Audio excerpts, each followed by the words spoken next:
এখন বাংলাদেশে বেকারের সংখ্যা প্রায় 1.8 মিলিয়ন এবং গ্রাজুয়েট বেকারের সংখ্যাটা আমরা পেয়েছি 25 থেকে 26 লক্ষ এবং আমরা 5 লক্ষ বলেছি 2 বছরের মধ্যে সরকারি খাতে না, সরকারি ভাবে সবাই তো রেভিনিউ খাতে না, সরকারের বিভিন্ন প্রশিক্ষণ কার্যক্রমের মাধ্যমে এবং সরকারের বিভিন্ন প্রকল্পতে অনেকের কর্মসংস্থান নিশ্চিত করা হয়। তো আমরা 5 লক্ষ 2 বছরের একটা লক্ষ্যমাত্রা নির্ধারণ করেছি, কিন্তু আমরা আশা করছি যে আমরা এর থেকে বেশি করতে পারবো এবং ভবিষ্যতে যাতে এই সংখ্যাটা আরো বৃদ্ধি করা যায় সেজন্য আমরা আরো কিছু ব্যবস্থা নিব। কিছু প্ল্যাটফর্ম আমরা যুব উন্নয়ন অধিদপ্তরে তৈরি করার পরিকল্পনা হাতে নিচ্ছি এবং এখানে খাতগুলো বলা হয়েছে যে রেভিনিউ খাতে 2468 জন হচ্ছে গত 100 দিনে কর্মসংস্থান সৃষ্টি হয়েছে এবং নন রেভিনিউ খাতে আমাদের বিভিন্ন ট্রেনিং এর মাধ্যমে যুব ক্রীড়া মন্ত্রণালয়ের যুব উন্নয়ন অধিদপ্তরের বিভিন্ন ট্রেনিং এর মাধ্যমে 59,296 জন কর্মসংস্থানের সাথে যুক্ত হয়েছে। আপনারা জানেন আমাদের ফ্রিল্যান্সার ট্রেনিং আছে, সেখান থেকে প্রশিক্ষণ নিয়ে ফ্রিল্যান্সাররা অর্থ উপার্জন করছেন। ড্রাইভিং ট্রেনিং আছে, তারপরে ট্রাফিকের আমরা যে সচেতনতা ট্রেনিং দিলাম তারপরেও সেখান থেকে কর্মসংস্থান হচ্ছে। ট্রাফিকে ছেলে মেয়ে উভয় শিক্ষার্থীরাই আছে, তারা কাজ করছে এবং সেখানে আমাদের লক্ষ্যমাত্রা ছিল 700 জন।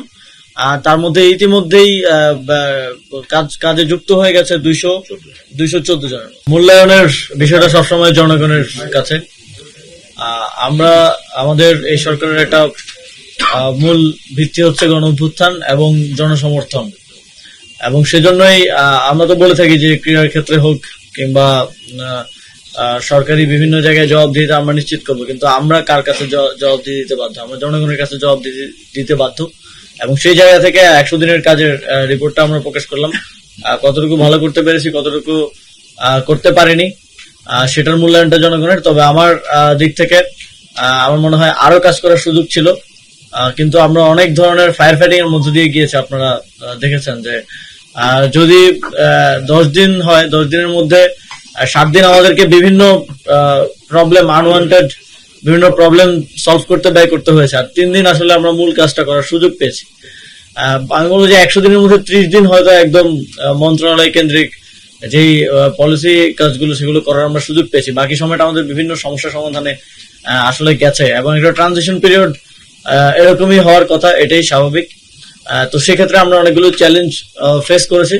তবে আমি মনে করি যে আগামীর যে 3 মাস, সেই 3 মাস আমরা এই 3 মাসে যতটুকু কাজ করছি এর থেকে দ্বিগুণ কাজ করতে পারবো, কারণ পরিস্থিতি অনেকটাই স্বাভাবিক হয়ে এসেছে। দেশের আইন শৃঙ্খলা পরিস্থিতি থেকে শুরু করে বিভিন্ন ধরনের আন্দোলনের পরিমাণও কমে এসেছে।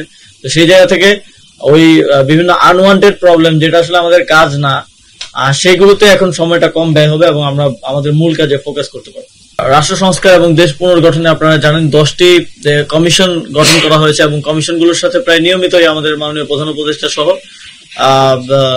যারা স্টেক হোল্ডার আছেন অন্যান্য তারা কিন্তু নিয়মিত বসছেন এবং কমিশনগুলো নিয়মিত সবার সাথে বসছে। রাজনৈতিক দল, বিভিন্ন সামাজিক সংগঠন, বিভিন্ন নন গভর্নমেন্ট অর্গানাইজেশন এবং সকল স্টেক হোল্ডারের সাথে তারা বসছেন, তাদের মতামত নিচ্ছেন এবং আপনারা দেখেছেন যে অনলাইনেও গুগল ফর্ম করে কমিশনগুলো জনগণের থেকে মতামত সংগ্রহ করছেন কিভাবে যে সংস্কার কাজগুলো তারা করবেন এবং সেগুলোর প্রস্তাবনাটা কিভাবে আমাদেরকে দিবেন।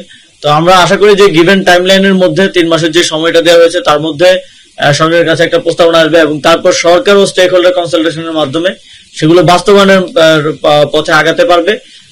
এখন পর্যন্ত কমিশনগুলো খুব ড্রাস্টিক্যালি কাজ করে যাচ্ছেন এবং সকল স্টেক হোল্ডারদের সাথে তারা বসছেন এবং আলোচনা করছেন। আমরা আশা করছি খুব 3 মাসের মধ্যেই সরকার প্রস্তাবনাগুলো পাবে এবং খুব দ্রুত সময়ের মধ্যে সেগুলো বাস্তবায়নের দিকে আমরা অগ্রসর হতে পারবো।